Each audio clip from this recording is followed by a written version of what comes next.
Wisata Stigi merupakan eks tambang kapur di Desa Sekapuk, Kecamatan Ujung Pangkah, Kabupaten Gresik, Jawa Timur, menjadi salah satu destinasi wisata buatan yang terus menjadi perhatian publik.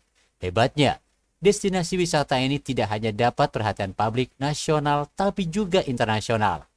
Hal ini mendapat sambutan dan penghargaan serta apresiasi dari Sinarto Eskar MM, Kepala Dinas Kebudayaan dan Pariwisata, Kadisbudpar, Jawa Timur, yang menyampaikan langsung kepada Bangsa TV Jumat 6 November 2020 di ruang kerjanya. Pak Kadis, terkait mungkin pariwisata atau pengembangan wisata di Jawa Timur sudah signifikan dengan kondisi yang saat ini mungkin di masa pandemi, Pak Kadis. Mungkin dari perspektif Pak Kadis terkait pengembangan wisata di Jawa Timur, mungkin salah satu contoh di daerah Sekapuk itu ada pengembangan wisata yang diinisiasi salah satu seorang kepala desa, sehingga tumbuh dan mendapat penghargaan tingkat nasional maupun internasional. Kalau dari perspektif Pak Kadis sendiri, pariwisata ataupun pengembangan, mungkin dari sisi yang lain juga tentang kuliner, bagaimana Pak?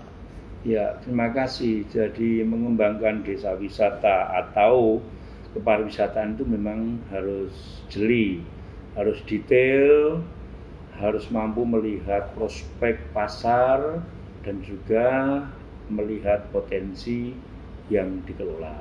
Ya.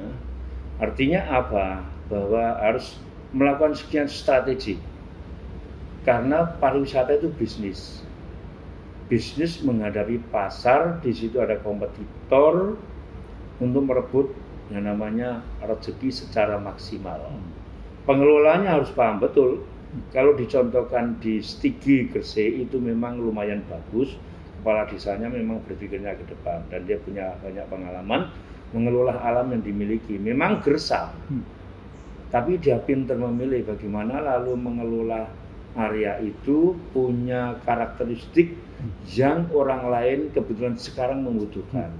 Dia mencoba untuk memprofil ada satu kawasan-kawasan yang agak eksotik, ya, menampilkan bentuk candi-candi, lalu mengelola air yang tiba-tiba dibuat dari atas ke bawah, lalu membuat sebuah kubangan-kubangan yang menarik, dan juga membuat tempat-tempat yang mereka wisatawan itu lalu bisa mengambil keindahan itu. Kan sekarang modelnya selfie, kayak gitu-gitu itu pintar. Lalu dia juga bisa mengkolaborasikan antara tempat wisatanya dengan para kreator termasuk di bidang kuliner. Nah, ini yang menarik. Integrasi daripada potensi di kepariwisataan tempat daya tarik itu lalu ditarik ke desanya, para masyarakatnya menjadi kreatif. Ini adalah sebuah keniscayaan yang harus dilakukan dengan desa wisata. Secara umum pun kalau tidak ngomong desa wisata juga seperti itu harusnya. Daya tarik itu menjadi tempat wisatawan untuk menikmati keindahan alamnya, keindahan view nature-nya.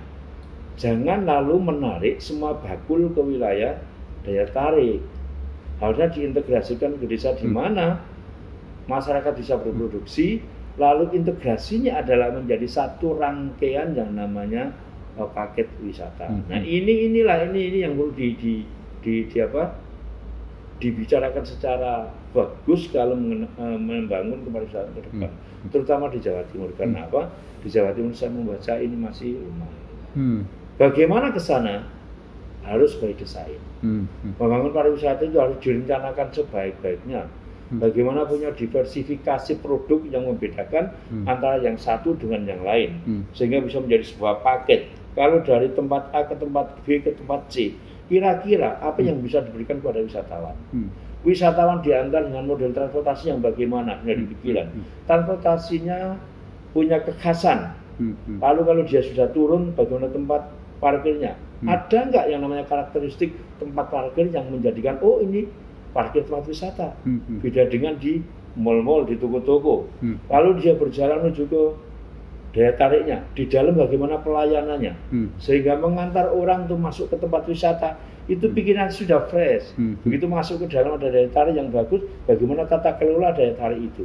Ketika di dalam bisa nggak masyarakat menikmati dengan gaya orang sekarang, gaya milenialnya, gaya orang-orang sepuhnya, gaya anak-anaknya, semua masuk di situ menjadi satu pelayanan yang maksimal.